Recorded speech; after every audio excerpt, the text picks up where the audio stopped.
로마에 드디어 도착했죠. 하나님이 로마에 도착할 것이라고, 그곳에서 하나님의 말씀을 전하게 될 것이라고 말씀했는데 그대로 바울이 말한 대로 이루어졌습니다.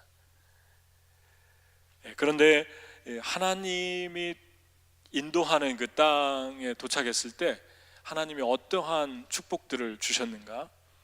하나님이 원하시는 땅으로 가면, 하나님이 원하시는 곳에 있으면 하나님이 그 모든 것들을 인도해 주시는데, 이것이 얼마나 중요한 것인가를 다시 한번 보여주죠.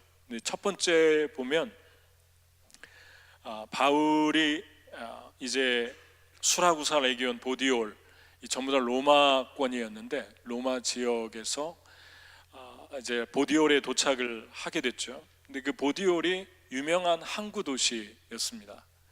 사람들이 많이 여기에 모여들었고 또 아주 그 잘 알려진 그러한 곳이었는데, 그곳에서 로마로 이제 마지막 종착지였던 로마로 가게 되는데, 그 보디올에 있을 때 사람들이 바울을 찾아왔죠.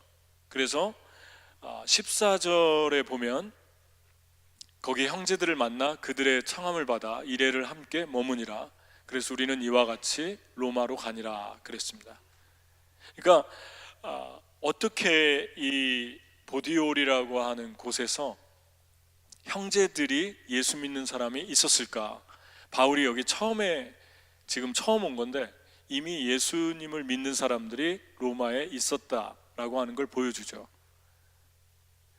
그리고 이제 다시 앞비오에서 바울의 소식을 듣고 또 트레이스 타베르네까지 맞으러 나왔는데, 이 트레비스 타베르네라는 곳은 세계의 여관이다, 그런 뜻을 가지고 있습니다. 그래서 여기까지 맞으러 나왔는데, 이 거리가 앞비오 광장은 The Forum of Appius, 그래서 아피우스 이름을 따서, 아피우스 클라우디스라는 이름을 따서 지었는데 로마로부터 한 80km 정도 떨어진 곳입니다. 그리고 이 트레이스 타베르레라고 하는 곳은 50km 떨어진 곳인데, 50km 떨어진 곳인데 결코 가까운 거리가 아니죠. 그러니까 80km, 50km에서 이미 그리스도인들이 바울이 있는 로마에서 그 떨어진 곳에 살고 있었고, 그곳에서 바울을 보기 위하여서 찾아왔다는 것입니다. 그러니까 아마 대부분 걸어왔거나 뭐 조금 더 부유했던 사람들은 말을 타고 왔거나 그랬을 텐데, 힘든 그 여정의 길을 먼 곳으로부터 다가왔죠. 근데 여기에 그 로마인들이 어떻게 로마에 살고 있는 크리스찬들이 있었을까를 보면, 특별히 그 사도행전 2장에 바울이 베드로가 처음 설교를 하죠. 성령을 받고. 그리고 사도들이 그 방언으로 말씀을 전했을 때 다 각자의 말로 이렇게 통역해서 들렸는데, 그때 많은 지역으로부터 유대인들이 모여들었는데 오순절 축제를 하기 위해서, 그때 여기 보면 로마로부터 온 나그네, 곧 유대인과 유대교에 들어온 사람들과 라고 써 있죠. 그러니까 사도행전 2장에서 사도행전 28장까지 이 시간적인 간격은 거의 30년, 25년에서 30년의 세월이 흐른 상태죠. 30년의 세월이 흘렀는데 그 30년의 세월이 흘러도 50km, 80km 정도를 달려올 정도로 그들의 사랑은 뜨거웠고 순수했다는 것입니다. 지금은 시간이 지나면서, 세월이 가면서 사람들이 누가 50km, 80km를 얼굴 한번 보겠다고 이런 길을 찾아오겠습니까? 그런데 하나님의 사람들, 성령을 받고 하나님의 가족된 사람들은 정말 이런 뜨거운 사랑, 순수한 사랑이 변함없이 오랜 세월이 흘렀는데도 있었다는 것이죠. 그래서 우리가 여기에 보면 바울이 이런 사람들을 봤을 때 어떤 마음이 되었는가, 그것이 15절에 나와 있습니다. 바울의 마음이. 그래서 그들을 보고 50km, 80km 달려온 사람들을 보고 하나님께 감사하고 담대한 마음을 얻었다 그랬습니다. 그러니까 바울이 영어 성경에는 Paul thanked God and was encouraged 그렇게 나와 있죠. 그러니까 이 폴이 하나님께 이 사람들 at the sight of these men 그랬죠. Paul thanked God and was encouraged. 하나님께 감사했고 그 다음에 encourage 되었다. 여러분, 바울은 담대한 사람이죠. 바울은 나의 달려갈 길과 주 예수께 받은 사명, 하나님의 은혜의 복음 전하려 함을 마치려 하면은 나의 생명을 조금 더 귀한 것으로 여기지 않는다. 그런 말을 할 정도로 바울은 거침없고 담대했던 사람이죠. 그리고 복음을 위해서라면 생명을 아까워하지 않았던 사람인데, 인커리지를 얻었다라는 말은 바울도 디스커리지 될 때가 있었다는 것이고, 바울도 다운될 때가 있었다는 것이고, 바울도 힘을 잃어버리는 때가 있었다는 것을 의미하고 있죠. 우리가 하나님 잘 믿고 주님을 사랑해도 이렇게 때로 우리 마음이 다운될 때도 있고, 또 우리 마음이 담대함이 떨어질 때도 있고, 또 마음이 아주 혼동스러워질 때도 있고 그렇죠. 근데 그때 하나님이 사용하신 우리 영혼을 다시 소생시키시는 방법 중에 하나가 이러한 성도들입니다. 이러한 주님 안에 있는 만남이죠. 근데 누군가 이 말을 들으면서 세상에 믿지 않는 사람들도 얼마든지 수백 리 길을 자동차를 운전하고 또 비행기를 타고 갈 수 있지 않느냐.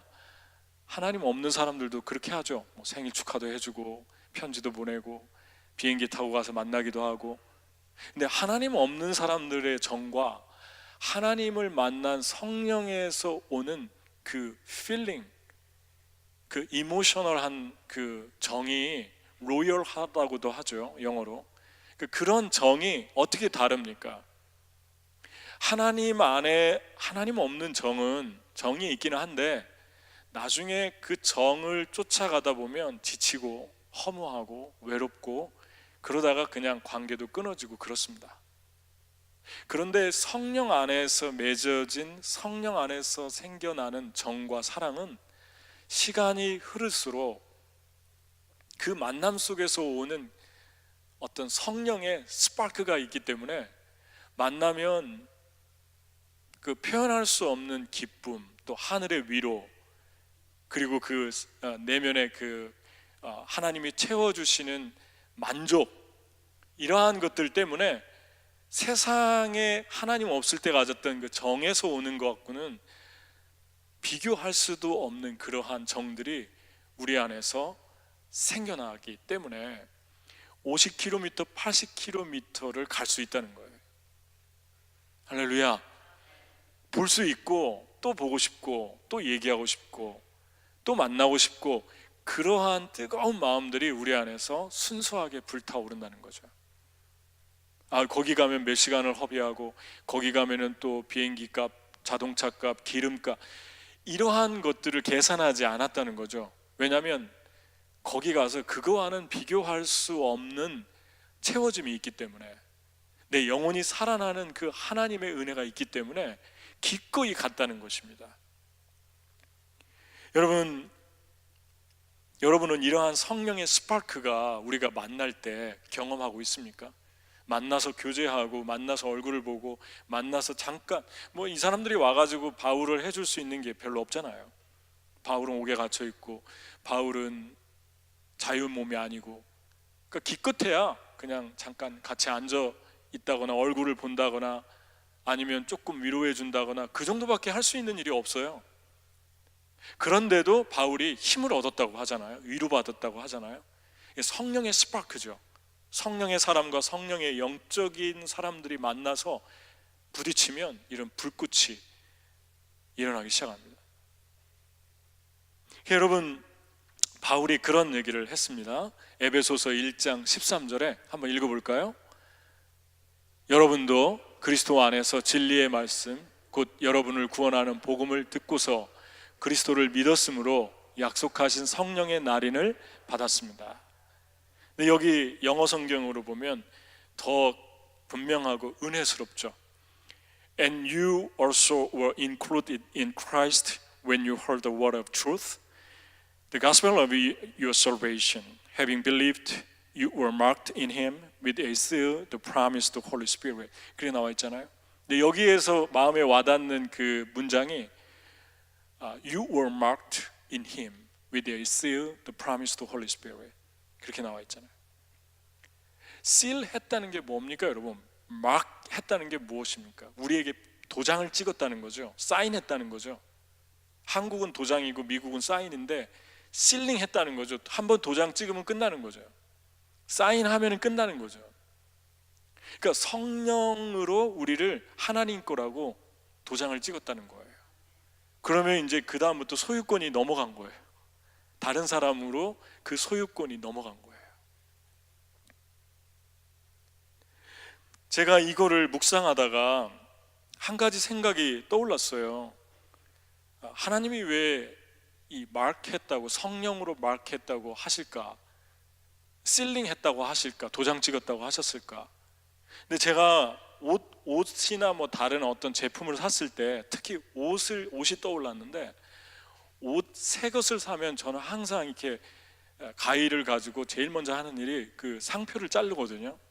상표를, 왜냐하면 거꾸로 와가지고 여기도 붙어 있고 뭐 어떤 건 옆에, 어떤 건 세 개. 근데 어떤 회사는 너무 이게 옷에 아주 밀접하게 붙여놔가지고 자르다가 옷이 펑크 날 때 있죠. 저도 지금 한 개 펑크 났는데 알면 혼날 거예요. 예?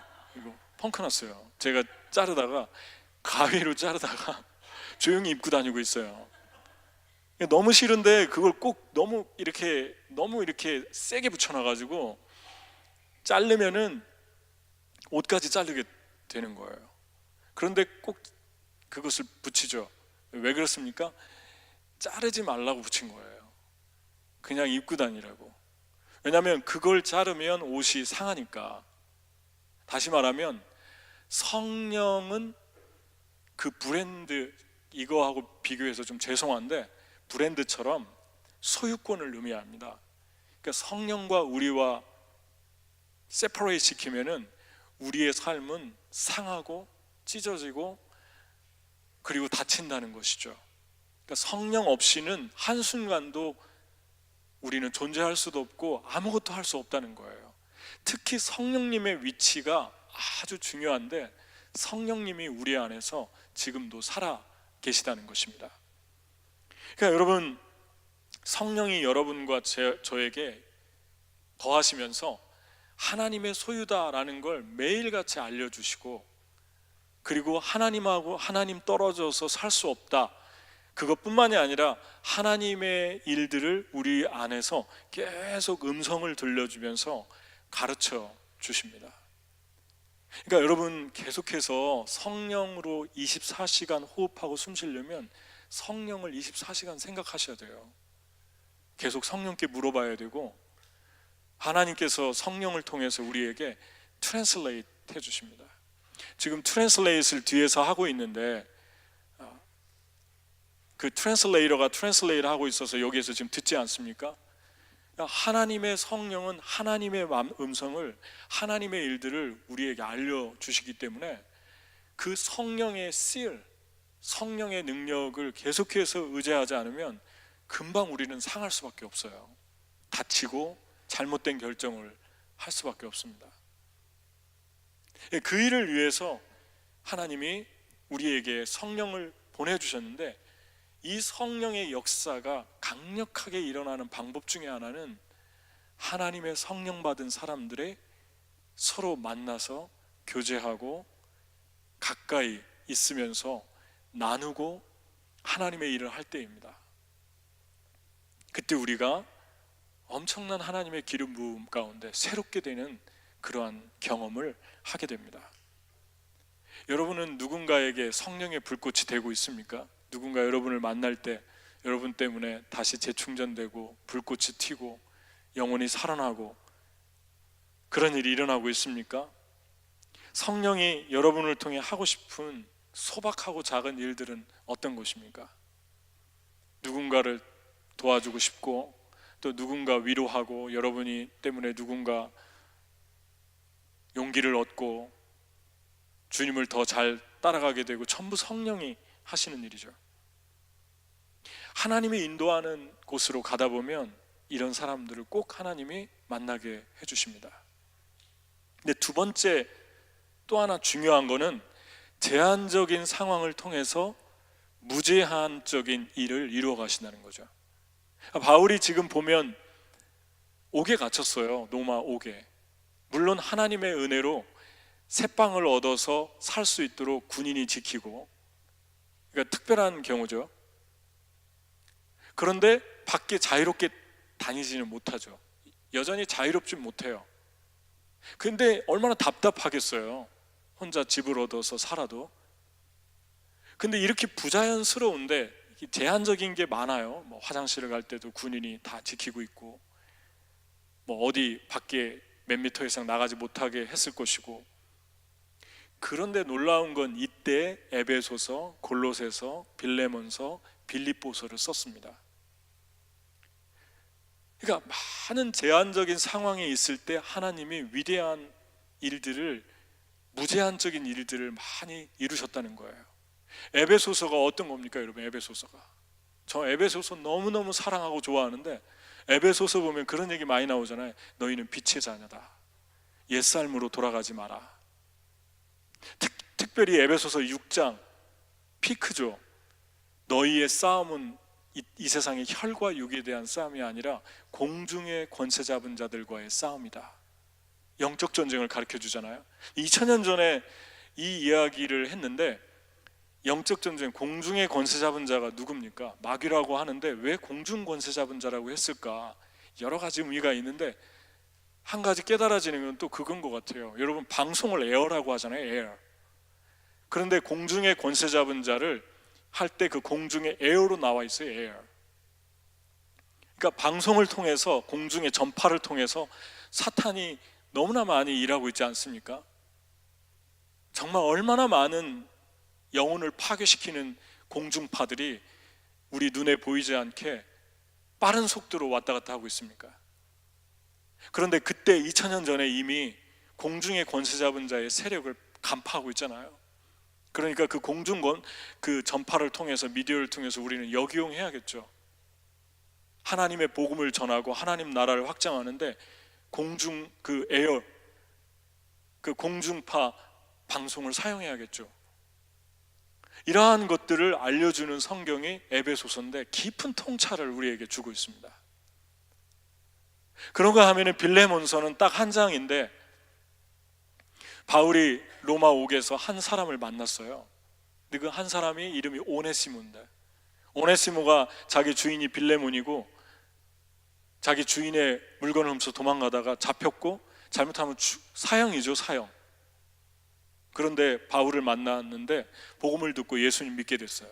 그래서 바울이 오네시모의 생애에 대해서 듣다 보니까, 가만히 얘기 듣다 보니까 빌레몬 얘기를 하고, 빌레몬은 바울이 이미 복음을 전해서 예수 믿은 제자예요. 그러니까 바울이 빌레몬에게 편지를 써서, 내가 오네시모를 데리고 있다. 이 사람이 너의 것을 훔친 게 있고 빚진 거 있으면 내가 다 갚아줄 테니까 이 사람을 용서해주고 자유케 해줄 수 있겠니? 이 엄청난 일들이 일어나는 거 아닙니까? 이 제한적인 삶에서 한 영혼을 자유케 하는, 종으로부터 자유케 하는 그런 일들이 묶여 있을 때 일어났잖아요. 빌립보서의 주제는 뭡니까? 기뻐하고 기뻐하고 기뻐해라. 계속 반복하잖아요. 색깔로 따지자면, 색깔로 비유한다면 푸른색 아니면 초록색, 하얀색이죠. 가장 어두운 그 검은 그러한 색깔 같은 지하 감옥에, 그 감옥에 외로운 그곳에 있으면서 이런 브라이트하고 아름답고 멋진 빌립보서를 썼죠. 골로새서 이단들을 대적하고 분별해라. 분별력이 그 어느 때보다도 아주 강하죠, 바울이. 이러한 엄청난 일들을 갇혔을 때, 제한적일 때 이러한 일들을 하나님께서 하셨다는 것입니다. 여러분, 여러분의 삶에서, 저의 삶에서 제한적인 게 많을 때가 있죠. 그러니까 누구든지 물어보면 이것 때문에 이것만 없으면 좋겠는데, 그런 제한적인 리밋한 부분이 있을 거예요. 이게 풀렸으면 좋겠다. 그런데 그 제한적인 것 때문에 하나님의 놀라운 일들이, 그 제한을 통해서 인피니티한 일들이 이루어지기 시작합니다. 여러분, 잠언서에서 아주 작은 거에 대해서 4개를, 곤충과 짐승을 얘기하는, 한번 읽어볼까요? 이 4개가 무엇인지. 잠언서 30장 25절에서 28절 읽겠습니다. 곧 힘이 없는 종류로 돼 먹을 것을 여름에 준비하는 개미와 약한 종류로 돼 집을 바위 사이에 짓는 사반과 임금이 없으되 다 때를 지어 나가는 메뚜기와 손에 잡힐만 하여도 왕궁에 있는 도마뱀이다.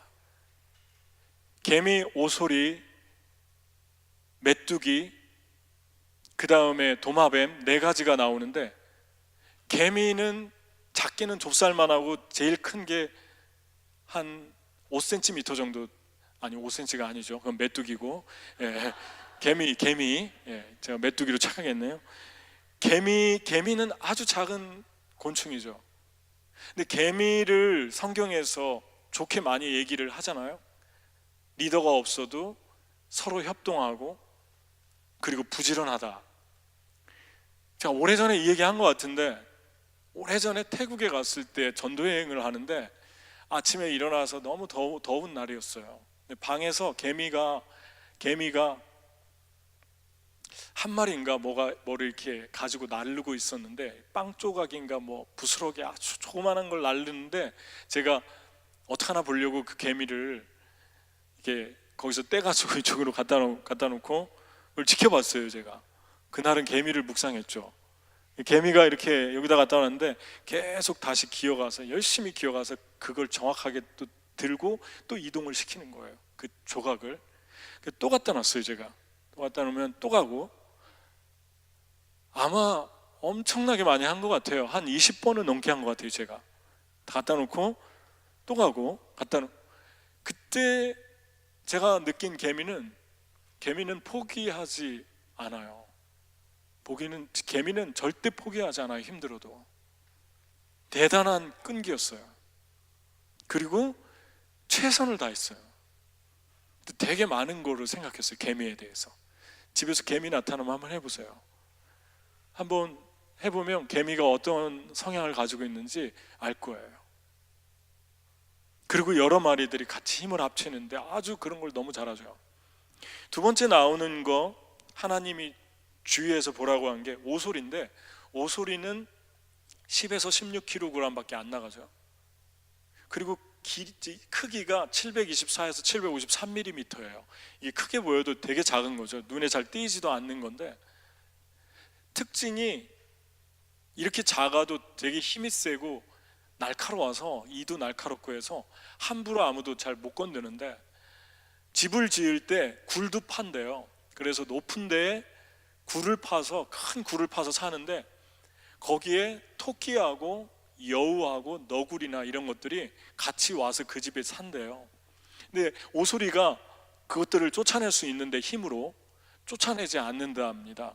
왜 쫓아내지 않냐면, 뭐 검은 독수리나 이런 천적들이 나타나면 그 너구리나 여우나 이런 것들이 문 앞에서 막아주고 지켜주기 때문에 절대 쫓아내지 않는데 같이 그냥 산대요.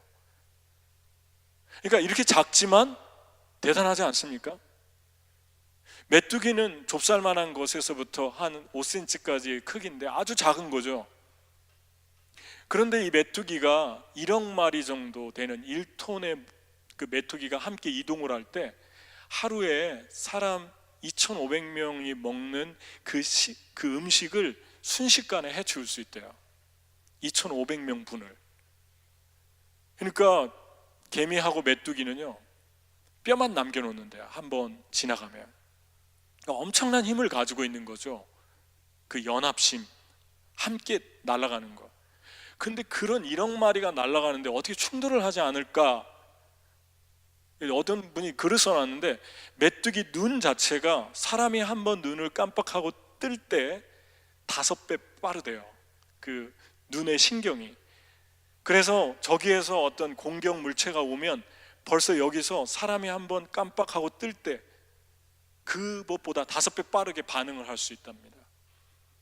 그래서 여기에서 힌트를 얻어가지고 로봇 만드는 회사에서 그 자동 센서를, 감지하는 자동 센서를 만들어냈다고 그래요. 그러니까 예를 들면 뭐 자동차에 저쪽에서 부딪힐 것 같다 하면 미리 빠른 속도로 감지하는 센서를 만들어냈다는 거죠. 여러분, 놀랍지 않습니까? 메뚜기를 보고 카피한 거라고 그래요, 과학자들이. 그런가 하면은 도마뱀이 나오는데 어떻게 왕궁을 왔다 갔다 할까?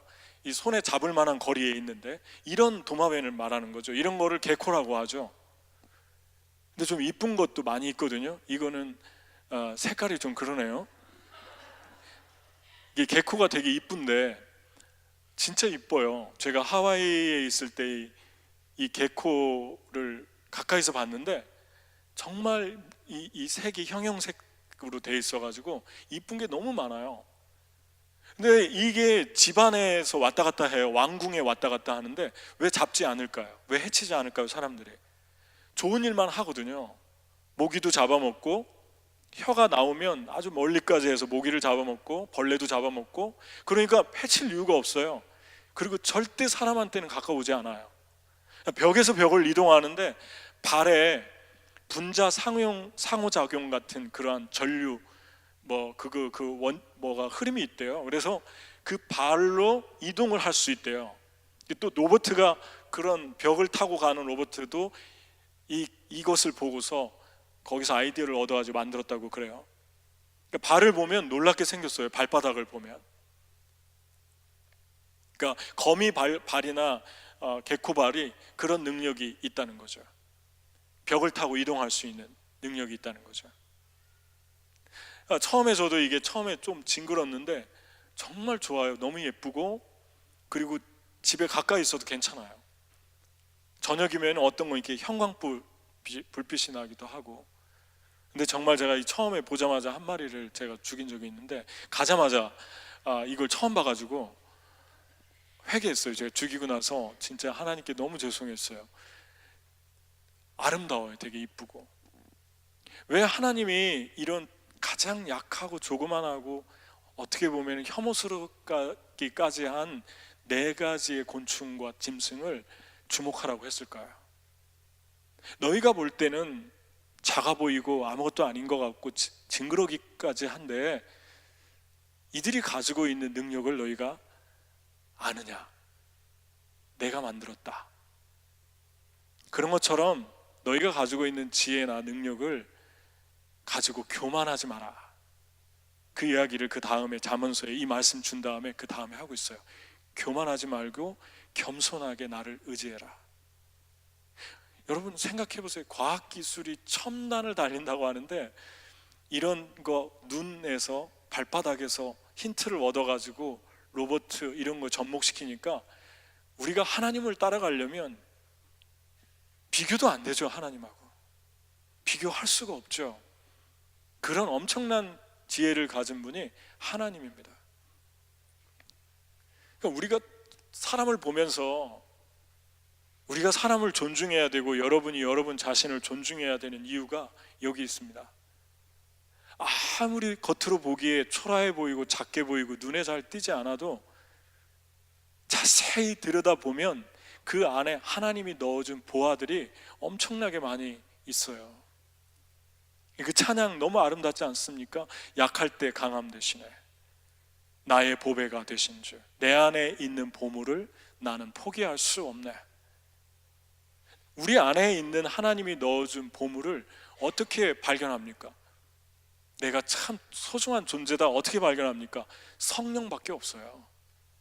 성령 충만해지면 우리의 영혼 안에 보화처럼 하나님이 심어놓은 그 진주와 다이아몬드들이 보이기 시작합니다.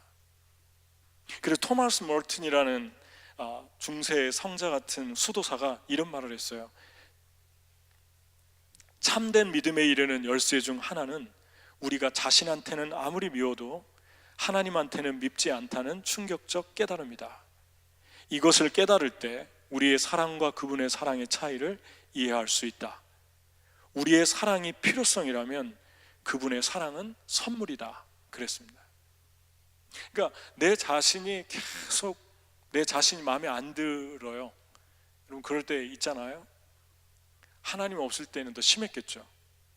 자신이 마음에 안 들고 미워지는데 하나님에게는 사랑스럽다는 거, 그거를 가르치고 깨닫게 해주고 믿어주게 해주는 분은 한 분밖에 없다는 거예요. 그분이 성령이십니다. 성령 충만해지면 내 자신이 너무너무 소중하고 보석 같은 존재인 것을 하나님이 보여줄 뿐만 아니라 그 보석 하나하나를 찾게 해주신다는 거예요. 여러분, 사람은 성경이 그러잖아요. 한번 읽어보겠습니다. 사무엘상 16장 7절 같이 읽어보겠습니다. 여호와께서 사무엘에게 이르시되 그의 용모와 키를 보지 말라. 내가 이미 그를 버렸노라. 내가 보는 것은 사람과 같지 아니하니 사람은 외모를 보거니와 나 여호와는 중심을 보느니라. 사람은 외모를 볼 수밖에 없어요. 외모를 본 다음에 그 사람의 인격을 정의합니다.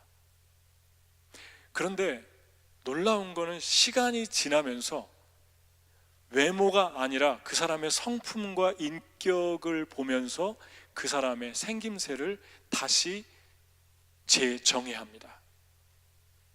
처음에 외모를 보고 그 사람의 모든 인격을 정의한 것은 다 없어져요. 시간이 지나면. 그런데 나중에 우리는 사람을 보면서 그 사람의 인격이 커지면서 그 사람의 생김새가 다시 보이기 시작해요. 모든 사람은 사람을 이렇게 봐요. 모든 사람은 사람을 이렇게 규정합니다. 그 잘생기고 못생기고 이쁘고 안 이쁘고의 개념이 시간이 지나면 없어진다는 거예요. 여러분, 하나님께서는 처음부터 외모를 보지 않는다고 그래요. 처음부터 나는 중심을 본다. 중심으로 그 사람의 모든 외모까지 하나님은 규정하세요. 여러분과 저의 삶에서 계속적으로 우리가 봐야 될 시각은 이 하나님의 시각입니다. 우리가 아무리 작아 보이고 우리 자신이 아무리 초라해 보여도 이렇게 네 개의 곤충과 짐승처럼 가까이 하고 싶지 않은 그런 모습이 있어도 하나님은 그걸 보라고 그래요. 하나님은 여러분 자신의 보기 싫은 부분까지 보라고 그럽니다. 피하지 말고 너 자신을 뚜렷하게 봐라. 그리고 내가 만들어 놓은 너의 모습이 얼마나 빛이 나고 아름다운가 그거를 찾아가라. 거기서 정확하게 알려주는 분은 진리의 영 성령 한 분밖에 없습니다. 그래서 사도행전 마지막에 와 있는 거예요. 몇 년 동안 이 성경을 상고했는데 1장에서 28장 오는데 몇 년 걸린 것 같아요. 오늘이 마지막 강해잖아요. 사도행전 마지막 강해. 사도행전의 결론은 이겁니다. 바울 이야기가 더 기록되지 않았어요. 2년 동안 감옥에 있으면서 사람들을 초대해서 복음을 전했다고 했는데 그 다음 어떻게 됐나 알려지지 않았어요. 왜 여운을 남기고 끝났을까요? 그건 한 가지 메시지를 주고 있어요. 네가 사도행전 29장을 30장을 써나가라. 나는 너의 삶이 사도행전이 되기를 원한다. 하나님 여러분과 저를 부르신 게 여러분과 저를 통해서 다음 행전을 쓰고 싶은 거예요. 맨하탄 선교교회가 뉴욕에서 11년 사역했는데 11장의 행전을 쓴 거예요. 저는 이걸 맨하탄 선교교회 행전이라고 봅니다. 제가 책을 안 써서 그렇지 너무 스토리가 많지 않습니까? 너무 많아요. 스토리가. 사람들이 너무 많아요. 하나님이 만나게 해주신 50km, 80km를 달려온 사람 같은, 중간에 만난 디모데 사람 같은, 아굴라와 브리스길라 사람 같은, 루스드라에 발을 못 쓰는 사람 같은, 루디아, 빌립보의 루디아 같은 그분들 한 분만 써도 아마 몇 장씩은 쓸 수 있을 것 같아요. 그 스토리를. 사도행전이 있어요. 스토리가 있어요. 시간이 없어 못 쓰고 있어요. 하나님이 쓴 11년의 사도행전, MMC의 사도행전. 이 뉴욕에서 이 교회의 제안이 무엇입니까? 바울에게 제안이 감옥이었다면 이 교회의 제안적인 게 무엇입니까? 장소잖아요. 건물이지 않습니까? 그런데 이 건물을 마음껏 쓰고 싶은데 쓰고 싶지 못하니까 우리는 거리로 나갈 수밖에 없죠. 시간 제한도 있고 거리로 나가서 복음을 전하게 된 무제한의 역사들을 이루었죠. 그 안에 우리가 세어보면 우리가 전한 복음을 듣고 예수 믿고 그 사람들 한 명 한 명을 세어보면 셀 수가 없어요. 그 사람들이 계속 믿었는지 안 믿었는지 로마 사람들이 25년 전에 나그네처럼 잠깐 왔다가 갔는데 지금까지 존재하고 있지 않습니까? 지금까지 바울을 50km, 80km를 찾아오고 있지 않습니까? 하나님이 하시지 않습니까? 이게 사도행전이에요. 나는 기억도 못하는데 하나님께서 이루어 놓으신 그 일들. 사우스다코타에 갈 때 어떻게 갔죠? 기도했는데 200개가 넘는, 미국에 200개가 넘는 레저베이션이 있는데 그 레저베이션 중에서 기도했더니 하나님 사우스다코타로 인도했어요. 한 번도 가보지 않는 그 땅을 믿음으로 그냥 간 거예요. 바울이 로마로 간 것처럼. 근데 11년이 됐어요. 올해가 11년이에요. 또 11장. 그럼 전부 몇 장이죠? 22장 썼어요.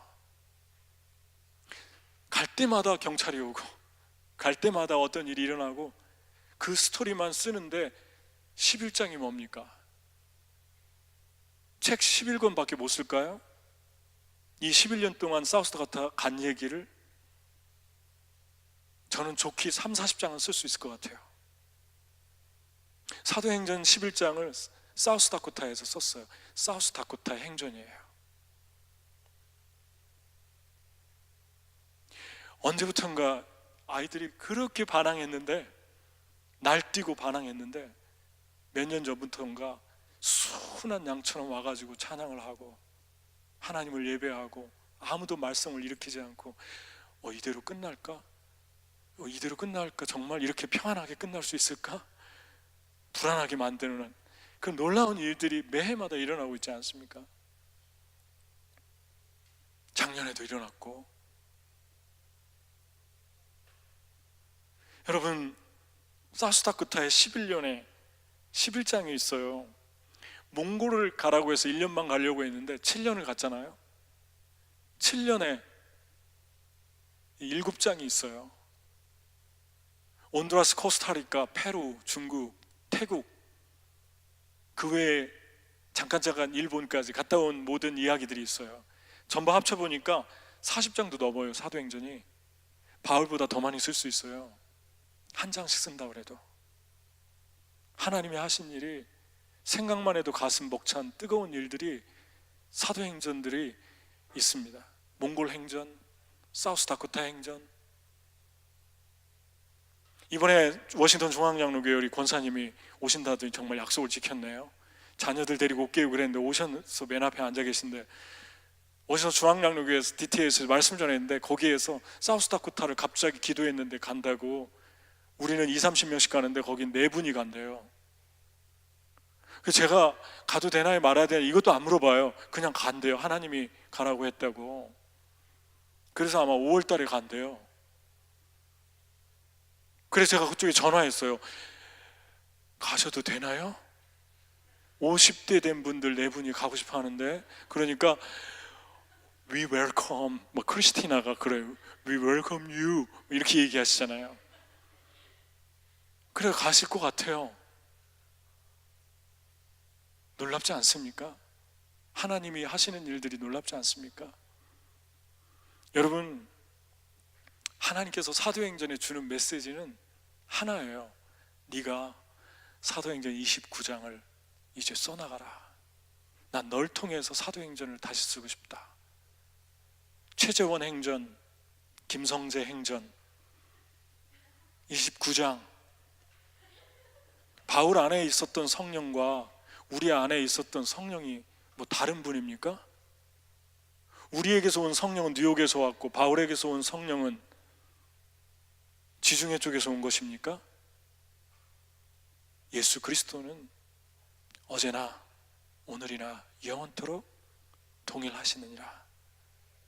그분은 변하지 않아요. 동일해요. 바울 안에 있었던 성령이 왜 우리 안에 있는 성령하고 틀립니까? 바울보다 더하면 더하겠죠. 왜냐하면 지금 때가 더 악하니까. 때가 너무 악하니까 더 파워풀하겠죠. 하나님의 때, 세월이 악하면 악할수록 하나님의 능력은 더 강해지는 거 우리가 알잖아요. 소돔과 고모라 성이 더 타락하고 폐역해지면 폐역해질수록 아브라함 같은 중보기도자들은 더 강하게 일어나는 거 아닙니까? 중보기도자가 무엇입니까? 중보기도자는 세 가지, 가장 중요한 거 중보기도자는 세 가지예요. 무너진 데를 막을 자가 누군가. 무너진 데를 막는 사람인데 세 가지 하는 사람이, 하나는 동화, 아이덴티파이 되는 거예요. 인카네이션 되는 거예요. 동화. 두 번째는 suffering, 고난이에요. 세 번째는 authority, 권위의 길로 들어가는 거예요. 무너진 데를 막아서는 중보기도자. 여기 비어있네요? 여기 새겠네요? 이렇게 손으로 지적하는 사람이 중보기도자가 아니고, 그 사람은 어린아이만도 못한 사람이에요. 비어있는 곳에 자기가 가서 서가지고 메꾸는 사람들이에요. 비어있는 곳을 막아서서 비바람이 몰아쳐올 때 거기를 막아서서 거기에 바람이 들어와서 무너뜨리지 못하도록 그 무너진 부분을, 그 구멍을 막아서는 사람들을 우리는 intercessory prayer, 기도하는 사람들. 동화가 무엇입니까? 우리가 사우스다코타 갔을 때, 처음 일에 갔을 때, 1년째 갔을 때 주님이 1시간 넘게 울게 했는데 주님이 우리의 마음에 그들의 고통을 알게 해주셨어요. 어떻게 아는 것입니까? 한 번도 만나본 적이 없는 그들의 고통을 성령은 그 일을 해주세요. 그들의 슬픔, 그들의 고통을 처음 봐도 느끼게 해주세요. 그래서 너무 아파서 1년을 넘게 울었잖아요. 1시간을 넘게 울었잖아요. 펑펑 소리내서 울었잖아요. 그게 동화입니다. 그들과 함께 되는 거. 그 다음에 같이 고통받는 거예요. 중보기도자는요, 그 사람들이 받는 고통을 보고 기도만 하고 있는 사람들이 아니라 고통받는 그 사람들이 앉아있는 그 자리에 가서 같이 앉는 사람들, 말로만 하는 게 아니라 행동으로 그 사람들의 고통 속으로 들어가는 사람들.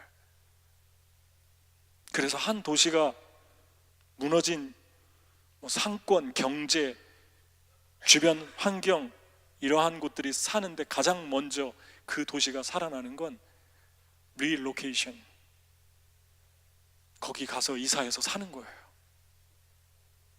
아무리 멀어도 가는 거예요. 50km, 500km, 5000km가 걸려도 가는 거하고는 비교할 수가 없는 거예요. 그래서 가라고 그러는 거예요. 찾아가는 거예요. 얼굴을 보는 거예요. 그것이 고난입니다. 중보기도자는 그들의 고통을 같이 나누는 사람들이에요. 세 번째, 그러다 보면 오토리티가 생겨요. 하나님이 우리에게 오토리티, 권세를 주십니다. 그래서 우리가 기도하면 그 입의 권세를 통해서 풀어지는 일들이 일어나기 시작합니다. 근데 풀어지는 거는 아무나 안 풀어지는 것 같아요. 아무거나 기도한다고 해서. 특별히 내가 기도할 때 하나님이 나에게 주는, 내가 기도할 때 풀어지는 영역이 있다고 그래요. 하월즈는 20세기 영국 웨일즈의 성자같이 살았던 하월즈라는 사람은 그 책을 보면 동화되고 그들의 똑같은 마음을 품고, 그리고 그들이 받는 고통을 같이 겪고, 그 다음 세 번째, 하나님이 권세를 부여해 준다고 그럽니다. 조지 밀러는 수만 번의 기도 응답을 받았어요. 고아원을 하면서, 영국에서, 브리스톨에서. 근데 조지 밀러가 기도만 하면 아이들이 먹을 것이 하나도 없는데 누가 빵을 가져오고 돈을 보내고 뭐 이런 일이 일어나는 거예요. 조지 밀러는. 그런데 조지 밀러가 기도해가지고 나은 사람은, 병이 나은 사람은 한 사람밖에 없었대요. 병 고치는 일들은 풀어지지 않아요. 왜 그렇습니까? 조지 밀러에게 주신 권위의 자리가 따로 있는 거예요. 근데 다른 사람들은 기도만 하면은 병자들이 낫는 거예요. 근데 고아원에 빵이 다 날아오듯이 조지 밀러처럼 그런 역사는 쉽게 일어나지 않는 거예요. 하나님이 내가 생각할 때 그들의 마음과 똑같은 마음을 주실 때, 그들의 마음과 똑같은 고통까지 겪으면서까지 희생을 감수할 때 오소리티를 그 영역에서 풀어주십니다. 그러니까 결국 한마디로 얘기하면 사랑이에요. 여러분이 가장 사랑해서 기도하는 영역에 오소리티가 주어집니다. 그 오소리티가 the authority of prayer예요. 기도의 권위가, 권세, the power of the authority, the power of the prayer, 기도의 권세가 풀어지기 시작합니다. 그 영역에서.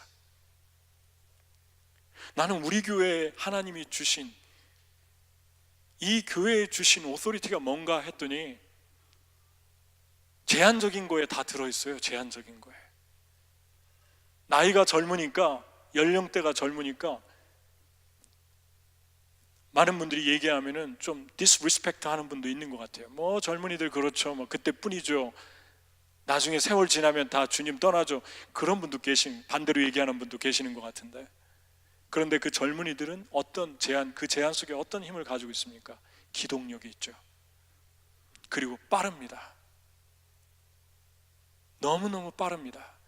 그리고 빠르게 움직이고 응집력이 강합니다. 그러니까 이런 단기 선교들을 빨리빨리 해낼 수 있는 거예요. 파워가 있어요. 하나님이 이 교회에 주신 오소리티는 힐링이에요. 영혼을 구원해서 제자로 삼어서 강한 용사로 세상에 다시 파송하는 거예요. 그 영역에서 기도하면 놀랍게도 하나님이 풀어주십니다. 한 영혼들이 세워지는 걸 위해 기도하면 세워져요. 한 영혼들이 풀어지는 걸 위해서, 치료받는 걸 위해서 기도하면 힐링이 일어나요. 특히 젊은이들이, 셀 수 없는 젊은이들이 이 11년 동안, 제가 YM 사역까지 치면은 이제 거의 18년, 20년이 다 돼가고 있어요. 뉴욕에서. 그 기간 동안 너무도 많은 사람들이 살아났어요. 특히 젊은 세대에 있어서 기도하면, 하나님이 기도하면 그 오소리티, 그 파워, 그 권세를 풀어주셨어요. 그들의 스트레스를 풀어주시고, 그들의 영혼을 풀어주시고, 상처를 풀어주시고, 강한 그리스도의 군사로 다시 재배치해서 세상에 파송하셨어요. 그들이 공중으로 날아가지 않고 온 열방에 다 살아있어요. 그래서 선교 가자고 하면 한국에서, 뉴욕에서, 몽골에서 모여들어요. 그게 이 교회에 주신 오토리티예요. 파워예요. 여러분이 어떤 기도의 파워를 갖고 싶습니까? 사랑해야 돼요. 그 사람하고 똑같은 마음이 돼요. 아이덴티파이 돼요. 기도해야 되고. 테크닉이 아니에요, 여러분. 중보기도는 자, 순서 이렇게 하고 이렇게 해서 이렇게 조직해서 기도합니다. 그런 건 둘째 문제예요. 그건 중요한 게 아니에요. 당신의 마음속에 한 영혼을 향한 사랑이 있습니까? 같이 고난받는 마음이 있습니까? 눈물이 있습니까? 거기에 하나님의 오소리티가, 하나님의 풀어짐이 그 영혼들을 위해 일하기 시작하는 거예요. 중보기도 어떻게 하는 거예요? 뭘 어떻게 해요? 사랑하면 되는 거죠. 사랑하면은 눈물 흘리면서 기도되는 거 아닙니까? 열방대학에서 한 부부가 너무 고통을 당하는데, 상처가 많은 부부가, 제가 볼 때는 이혼하기 직전이었던 것 같아요. 하나님 마지막에 만지셔가지고 새벽 2시에 힐링이 일어나는데 2시서부터 5시까지 기도를 하는데 그들의 고통이 제 안으로 들어왔어요. 저는 그런 세퍼레이션, 그런 브로큰네스를 경험해 본 적이 없는데, 제 와이프하고 그 정도의 아픔과 상처를 경험해 본 적이 없는데 하나님이 부어주셨어요. 그래서 3시간, 4시간 동안 눈물을 흘렸어요. 새벽 5시에 누가 노크해서 알았어요. 왜 이렇게 우냐고. 내가 우는 게 아니에요. 내 안에 성령이 알게 해주신, 동화되는 마음을 주시고 그들의 고통, 그들의 깨진 가정, 그리고 나서 날이 밝으면서 그들은 깊은 어두움의 그 쉐클이, 그 족쇄가 풀어지면서 자유케 되는 풀어짐의 역사가 일어났습니다. 이게 권세예요. 여러분, 성령께서 여러분과 저에게 나는 한 번도 경험해 보지 않았는데 필요하면, 나는 한 번도 결혼 생활이 브로큰네스가 없었는데 필요하면 그들을 위해서 동화의 마음을 주십니다. 고난의 자리에 있게 하십니다. 그리고 내 입에서 권세를 사용하셔서 그들을 풀어놓는 놀라운 하나님의 능력이 흘러가게 합니다. 아멘. 바울은 너무 고통스러운 병이 있어서 3번씩이나 이 병 좀 없애달라고 기도했는데 하나님이 그 병은 안 없어주면서 병든 자를 위해서 기도하며 안진뱅이가 일어나고 병든 자가 치유되는 일들이 일어나지 않았습니까? 자기는 지금 리밋이 있는데 하나님의 능력은 리밋 없이 풀어지고 있는데 리밋한 상태에서 풀어지고 있지 않습니까? 그러니까 바울이 얘기하잖아요. 내 능력이 약한 데서 강하여진다, 그러지 않습니까? 내 능력이 약한 데서 강하게 일어난다. 그러니까 아픈 사람들, 나도 아픈데 누구를 위해 기도합니까? 사단의 음성이에요. 당신이 아프기 때문에 하나님의 신유의 능력이 당신을 통해서 흘러갈 수 있다는 걸 여러분이 볼 수 있어야 됩니다. 그걸 알려주는 분은 성령밖에 없어요. 여러분이 가장 약한 그 부분을 하나님은 가장 강하게 사용할 수 있습니다. 할렐루야. 저는 여러분과 제가 성령의 사람이 되기를 기도해야 된다고 생각합니다. 24시간, 저 성령 아는데요, 성령 경험했는데요, 24시간 더 깊은 레벨로 들어가야 돼요. 그분을 알아야 돼요. 그분께 사로잡혀야 돼요. 저와 여러분이 살고 있는 이 세대는 너무 때가 악합니다. 너무너무 악합니다. 18세기, 19세기에 하나님이 역사했던 사람들의 전기를 읽어보잖아요. 통탄하는 마음이 주어져요. 너무너무 차이가 나요. 지금과. 지금 세대는 너무너무 악해요. 노래도 과거에는 정서가 있는 노래를 불렀어요.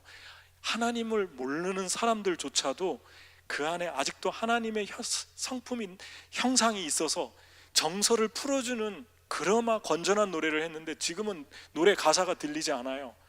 선정적인 외모와 빠른 비트, 뇌를 자극하는 비트밖에는 들리지 않아요.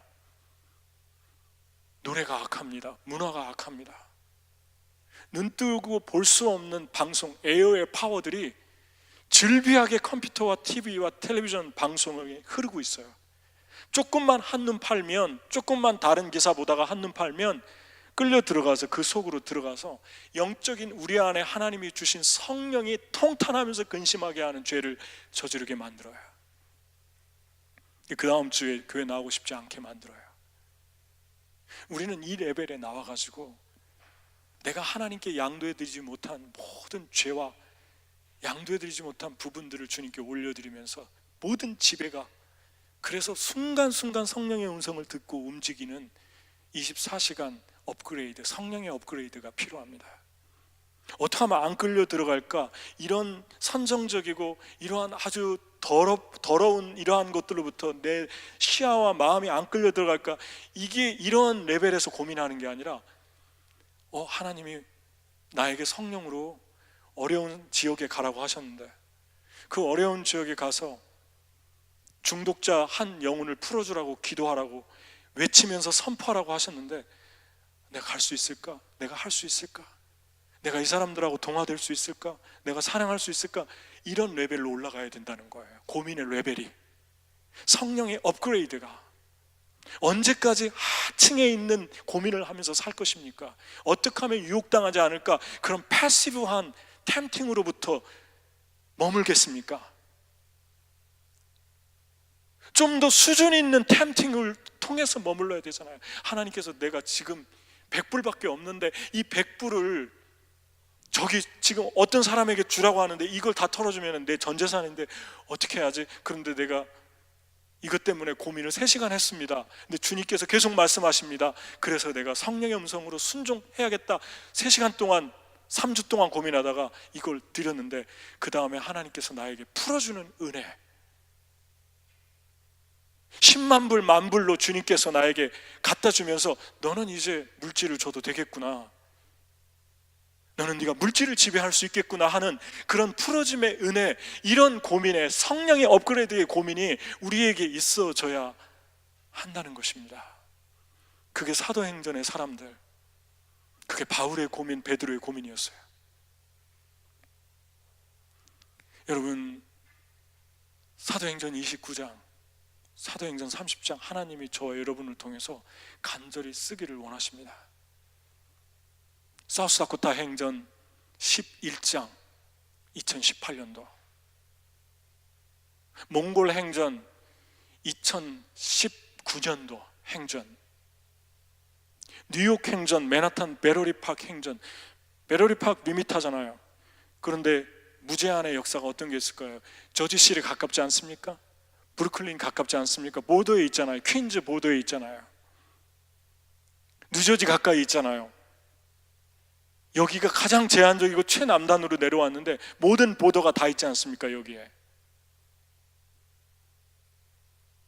하나님께서 여러분이 가지고 있는 질병의 리밋, 그리고 가족 관계의 리밋, 그리고 지혜의 리밋, 재정의 리밋, 스테러스의 리밋, 그것을 통해서 어떤 일들을, unlimited한 어떤 일들을 이루시고 있는가, 그리고 어떻게 하나님께 그렇게 내가 드려줄까, 그 고민이 이 한 주간 동안 있어지기를 축복합니다. 같이 기도하겠습니다.